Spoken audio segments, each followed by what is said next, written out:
Welcome back to my channel. இப்ப எல்லாருமே வந்து டிஎன்ஏ ரிஜிஸ்ட்ரேஷன் வந்து டிஎன்ஏ ஆன்லைன்ல வந்து ரிஜிஸ்டர் பண்ணிருப்பீங்க. ஆல்மோஸ்ட் எல்லாருமே பண்ணிருப்பீங்க. இன்கேஸ் பண்ணாதவங்க ஒன்னு பொறுமையா பண்ணுங்க. இப்போதைக்கு கவர்மெண்ட் கொடுத்த டெட்லைன் வந்து ஜூன் 6 வரை இருக்கு. ரைட். இதுல வந்து ரிஜிஸ்ட்ரேஷன் பண்ணவங்க நான் ஏற்கனவே நிறைய வீடியோல சொல்லியிருக்கேன். நீங்க எல்லாமே சர்டிபிகேட் அப்லோட் பண்ணி உடனே ஃப்ரீஸ் பண்ணாதீங்க. நல்லா நோட் பண்ணிக்கோங்க. நீங்க உடனே ஃப்ரீஸ் பண்ணாதீங்கன்னு சொல்லியிருக்கேன். இன்கேஸ் வந்து எந்தெந்த மாதிரி வந்து சர்டிபிகேட் உங்களுடைய அப்ளிகேஷன்ஸ் ரிஜெக்ட் ஆகலாம்னா, நீங்க ஏற்கனவே ஒரு அப்ளிகேஷன் போட்டிருக்கீங்க. அந்த அப்ளிகேஷனை போட்டுட்டு ஐயோ நான் மிஸ்டேக் பண்ணிட்டேன் சொல்லி நீங்க மறுபடியும் ரிஜிஸ்டர் பண்ணீங்கன்னா, நல்லா நோட் பண்ணிக்கோங்க. நீங்க மறுபடியும் ரிஜிஸ்டர் பண்ணீங்கன்னா அந்த இது டூப்ளிகேட் ஆகி அந்த அப்ளிகேஷன் ரிஜெக்ட் ஆயிரும். இது மோஸ்ட் கேஸ் எங்கெங்க நடக்குதுன்னா, நீங்க ஒரு காலேஜ்ல போய் டீடைல் கொடுத்திருந்திருப்பீங்க. அந்த காலேஜ்காரங்க டேட்டா வாங்கி நாங்க ரிஜிஸ்ட்ரேஷன் பண்ணிக்கிறோம் சொல்லி இருந்திருக்கலாம். மேபி அடுத்தது வந்து நிறைய என்னுடைய வீடியோஸ் நான் சொன்ன மாதிரி டெஸ்ட் மெம்பர்ஸ் டெஸ்ட் இருக்காங்களா, அவங்க வந்து நான் எங்க காலேஜுக்கு நான் சேர்த்து வரேன்னு சொல்லி அவங்ககிட்டயே நீங்க என்ன செஞ்சிருந்திருப்பீங்க, உங்களுடைய டீடைல் கொடுத்திருந்திருப்பீங்க. போக வந்து நீங்க ஒரு 4-5 காலேஜ் போறீங்க. 4-5 காலேஜ்லயும் வந்து நீங்க டீடைல் கொடுத்தா அவங்க ரிஜிஸ்ட்ரேஷன் சொல்லி பண்ணாலும் 2-3 பேர் ஒரே அப்ளிகேட் வந்து 2-3 தடவை வந்து ரிஜிஸ்டர் ஆச்சுன்னா கண்டிப்பா ஒரு அப்ளிகேஷன் போக மிச்சம் இருக்க அப்ளிகேஷன் ரிஜெக்ட் ஆகிரும். நீங்க நல்லா நோட் பண்ணிக்கோங்க. நீங்க எத்தனை காலேஜ்ல போய் நீங்க ரிஜிஸ்டர் பண்ணீங்க, யார் யார்கிட்ட டேட்டா கொடுத்தீங்க, நீங்க முதல்ல அனலைஸ் பண்ணிக்கோங்க. வேற ஏதாவது டெஸ்ட் மெம்பர்ட்ட வந்து நீங்க கொடுத்து பண்ண சொன்னீங்கன்னா அவங்களும் ரிஜிஸ்டர் பண்ணிருப்பாங்க. அப்போ என்ன ஆகும், உங்களுடைய அப்ளிகேஷன் ரிஜெக்ட் ஆகும். இதனாலதான் நான் சொல்றேன் எப்பவுமே வந்து நீங்களே ரிஜிஸ்ட்ரேஷன் பண்ணுங்கன்னு. ரைட். வேற வந்து என்னென்ன மாதிரி வந்து கொரிஸ் வரும், மேக்சிமம் வந்து இந்த ஒரு இதுலதான் வந்து உங்களுக்கு அதிகமா ரிஜெக்ட் ஆகும். நல்லா தெரிஞ்சுக்கோங்க. டூப்ளிகேட் சொல்லி உங்க அப்ளிகேஷன் ரிஜெக்ட் ஆகும். வேற எந்தெந்த மாதிரி வந்து ரிஜெக்ட் ஆகாது, ஆனா கொரிஸ் வரும். இப்ப நம்ம டிஎன்ஏ எல்லாமே வந்து சர்டிபிகேட் வெரிஃபிகேஷன் வந்து ஆன்லைன்ல தான் பண்ணுவாங்க. அந்த ஆன்லைன்ல பண்ணி உங்களுக்கு என்ன செய்வாங்க, கொரிஸ் வந்து உங்களுடைய வெப்சைட்லயே வரும். அதுக்கு நீங்க என்ன செய்யணும்னா, ரிஜிஸ்ட்ரேஷன் பண்ணியாச்சு இதோட எங்க வேலை முடிஞ்சிருச்சுன்னு சொல்லி சும்மா இருக்க கூடாது. நீங்க இப்ப ரிஜிஸ்ட்ரேஷன் பண்ணிட்டு 2 நாளைக்கு ஒரு தடவை நீங்க ரிஜிஸ்ட்ரேஷன் பண்ணீங்களா, உங்களுடைய யூசர் நேம் பாஸ்வேர்டு இருக்கு, 2 நாளைக்கு ஒரு தடவை அப் டு வந்து ஜூன் 6 வரை 2 நாளைக்கு ஒரு தடவை நீங்க அதை ஓபன் பண்ணி பாத்துக்கிட்டே இருங்க. அதுக்கப்புறம் வந்து அவங்க சர்டிபிகேட் வெரிஃபிகேஷன் ப்ராசஸ் ஸ்டார்ட் பண்ணீங்கன்னா டெய்லி இல்ல, ஒரு 3 ஹவர்ஸ் ஒரு தடவை ஓபன் பண்ணி பாருங்க. அப்போ வந்து அப்ளிகேஷன் ஸ்டேட்டஸ் வரும். முதல்ல வந்து இன் ப்ராக்ரஸ் தான் எல்லாத்துக்கும் வரும். நீங்க அப்ளை பண்ணிட்டு நீங்க சர்டிபிகேட் வெரிஃபிகேஷன் பண்ணாங்கன்னா அப்ளிகேஷன் ஸ்டேட்டஸ் போய் பாருங்க, இன் ப்ராக்ரஸ் வரும். அதுக்கப்புறம் வந்து அவங்க சர்டிபிகேட் ஆன்லைன்ல வெரிஃபை பண்ணுவாங்க. எந்த ஆன்லைன்ல நீங்க அப்லோட் பண்ணிருக்கீங்களா அதை வச்சு அவங்க செக் பண்ணுவாங்க. அதுல வந்து நிறைய மிஸ்டேக்ஸ் இருந்துச்சுன்னா நிறைய வர வாய்ப்பு இருக்கு. எதுல வந்து உங்களுக்கு மிஸ்டேக் வரும்னா, SC/ST கம்யூனிட்டிக்காரங்க வந்து இன்கம் சர்டிபிகேட் அப்லோட் பண்ணிருக்க மாட்டாங்க. SC/ST PMS ஸ்காலர்ஷிப் கேட்கறவங்க இதை அப்ளை பண்ணிருக்க மாட்டாங்க. அப்போ வந்து என்னது குறி வரும், அப்லோட் இன்கம் சர்டிபிகேட்னு. அதே மாதிரி ஃபர்ஸ்ட் கிராஜுவேட் நல்லா தெரிஞ்சவங்க, ஃபர்ஸ்ட் கிராஜுவேட் ஸ்டூடெண்ட் வந்து இப்போ எல்லாருமே ஃபர்ஸ்ட் கிராஜுவேட் இன்கம் சர்டிபிகேட் எல்லாம் அப்ளை பண்றதுனால கொஞ்சம் வந்து கவர்மெண்ட்ல இருந்து லேட்டா வந்திருக்கும். நீங்க ரொம்ப ஆர்வ கோரால என்ன செஞ்சிருப்பீங்க, அந்த ஒப்புகை சீட்டுன்னு ஒண்ணு கொடுத்தாங்களே, இந்த 60 ரூபாய் ரிஜிஸ்டர் பண்ணிட்டு ஒப்புகை சீட்டு, அந்த ஒப்புகை சீட்டு நீங்க வந்து அப்லோட் பண்ணீங்கனாலும் உங்களுக்கு கொரி வரும். புரியுதா? ஒப்புகை சீட்டு நீங்க போட்டாலும் கொரி வரும்.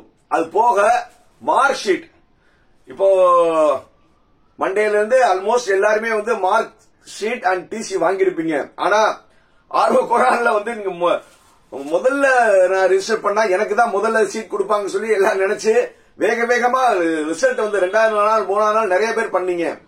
அப்பெல்லாம் நீங்க வந்து நிறைய ஸ்கூல்ல வந்து எது கொடுக்கல, டெம்பரவரி மார்க் ஷீட்டும் டிசியும் கொடுக்கல. ஆனா நீங்க எது அப்லோட் பண்ணீங்க, அந்த நீங்க ரிசல்ட் பார்க்கும்போது ஒரு பேஜ் வந்துச்சுல, ஒயிட் கலர்ல அந்த violet colour pink colour border போட்டு அந்த இதுதான் நீங்க அப்லோட் பண்ணி இருந்திருப்பீங்க. அது செல்லாது.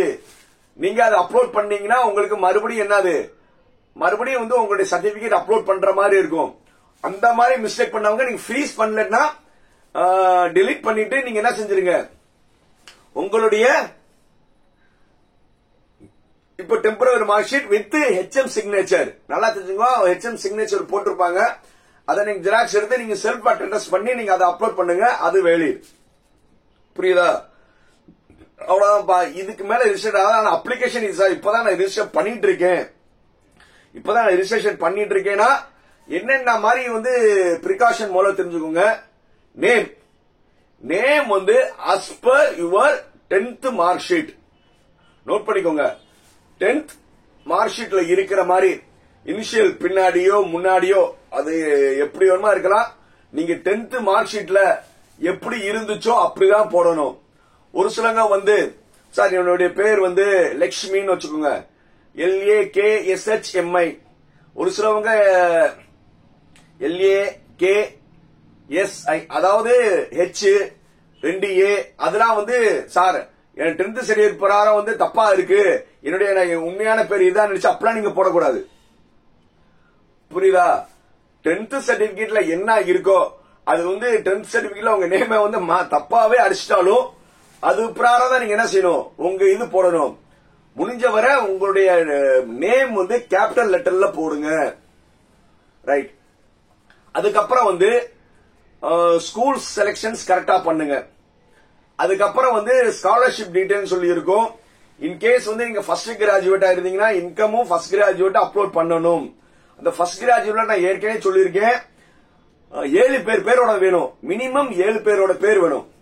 7 பேர் என்னன்னா அப்ளிகண்டோட நேம், அம்மா அப்பா, அப்பாவோட அப்பா அம்மா, அம்மாவோட அப்பா அம்மா. மறுபடியும் சிம்பிளா சொல்றேன். அப்ளிகண்ட் பேரு, அம்மா அப்பா, 2 தாத்தா, 2 பாட்டி. மினிமம் இந்த 7 பேர் கண்டிப்பா இருக்கணும்.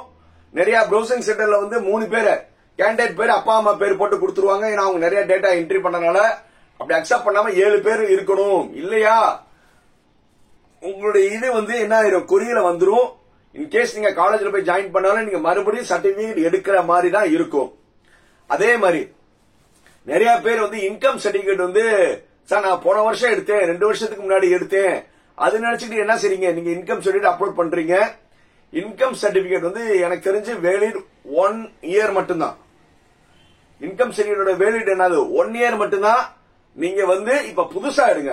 சார் எனக்கு டிசம்பர் 24 வரை இருக்கு, நவம்பர் 24 வரை இருக்கு, அடுத்த வருஷம் ஜனவரி 25 வரை இருக்குன்னா ஒன்னும் பிரச்சனை இல்ல.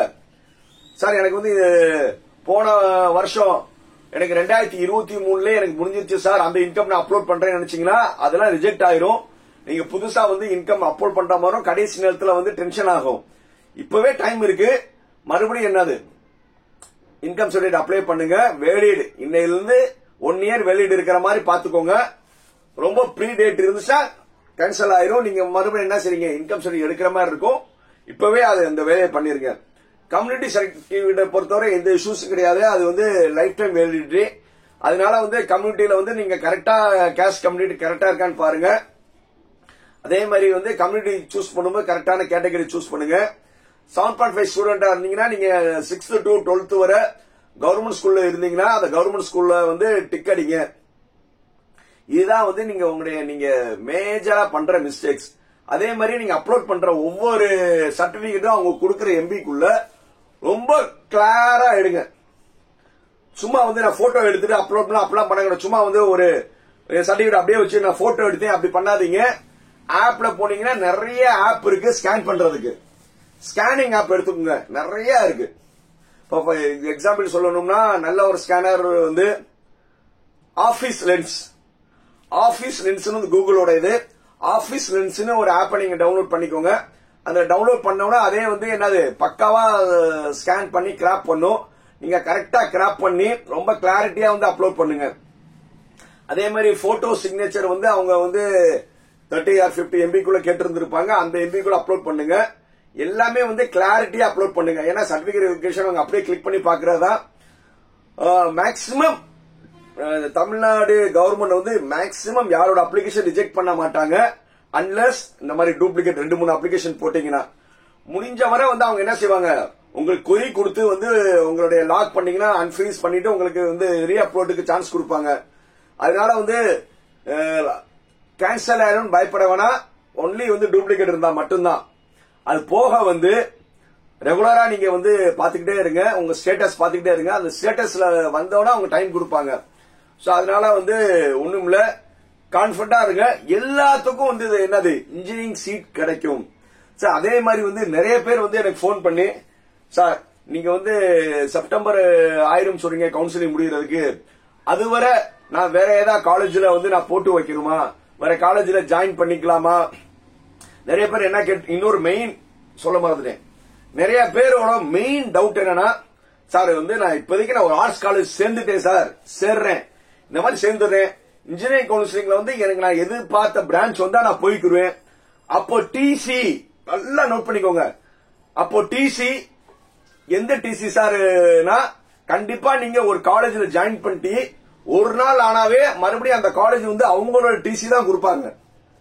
ஃபார் எக்ஸாம்பிள் வந்து நீங்க ஒரு ஆர்ட்ஸ் காலேஜில் சேர்ந்துட்டீங்க, கவுன்சிலிங் ப்ராசஸ் 2 மாசம் நடக்குது. அப்போ வந்து என்னது 2 மாசம் அந்த காலேஜ் படிச்சுட்டு இன்ஜினியரிங் காலேஜ் கவுன்சிலிங்ல வந்து உங்களுக்கு நல்ல காலேஜ்ல நல்ல சீட் கிடைச்சிருச்சு. இப்ப போய் வந்து நீங்க டிசி கொடுக்கும்போது, சார் என்கிட்ட +2 டிசி இல்ல சார், அதனால வந்து பயமா இருக்கு சார், அந்த காலேஜ்ல நான் சேர்ந்த ஆர்ட்ஸ் காலேஜ்ல போய் கேட்டா வந்து அவங்க டிசி தான் தருவேன்னு சொல்றாங்க சார், என் லைஃபே போச்சுன்னு நிறைய பேர் பதறுவீங்க. ஒன்னும் பிரச்சனை இல்ல. டிசியை பொறுத்தவரை நீங்க காலேஜ்ல சேரும் போது ப்ரீவியஸ் இன்ஸ்டிடியூஷன் தான், நீங்க 2 மாசம் அந்த காலேஜ்ல படிச்சிருந்தாலும் அவங்க டிஸ்கண்டினியூ போட்டு கொடுத்துருவாங்க. அதை பத்தி நீங்க ஒரே பண்ண வேணாம். உங்களுடைய +2 ஓட டிசி தான் வெறும் அடம் பிடிக்க வேணாம். இன்னும் உங்களுக்கு நிறைய டவுட்ஸ் இருந்துச்சுன்னா 9842376822 9842376822 ஜாகிர் ஹுசேன். சார் நீங்க இவ்வளவு சொல்லிட்டு என்னன்னா, தேங்க்ஸ் டு நான் ப்ரீவியஸ் ஒர்க் பண்ண என்னுடைய காலேஜுக்கு தான் சொல்லணும். ஏன்னா வந்து அந்த காலேஜ்ல வந்து நான் நோடல் ஆபிசரா இருந்தேன். அந்த காலேஜ்ல நோடல் ஆபிசர் இருந்தேன்னா எல்லா ஆன்லைன்ல இந்த டிஎன்ஏக்கும் காலேஜுக்கும் மெர்ஜா இருக்கிறவங்க தான் நோடல் ஆபிசர். அந்த ஃபுல் இது நான் என்ன செஞ்சேன், நான் தான் வந்து எல்லாமே பண்ணேன். அதனால வந்து என்னென்ன மிஸ்டேக்ஸ் நிறைய வரும், எந்தெந்த மாதிரி ரிஜெக்ட் பண்ணுவாங்க, அந்த ரிஜெக்டை எப்படி ரெக்டிஃபை பண்ணலாம், அதனால ஆல்மோஸ்ட் எனக்கு தெரியும். அதனால வந்து நீங்க எப்போ இருந்தாலும் எனக்கு கால் பண்ணலாம். என் பேர் வந்து மேலே கொடுத்துருக்கீங்கன்னு நினைக்கிறேன், ஜாகிர் ஹுசேன். என்னோட செல் நம்பர் 9842376822. எல்லாருமே வந்து இன்ஜினியரிங் எடுத்து அவங்களுக்கு பிடிச்ச பிரான்ச் கிடைச்சு 4 வருஷம் நல்லபடியா படிச்சு வாழ்க்கையில நல்ல வேலை எடுத்து வாழ்க்கையில முன்னேறதுக்கு என்னுடைய வாழ்த்துக்கள்.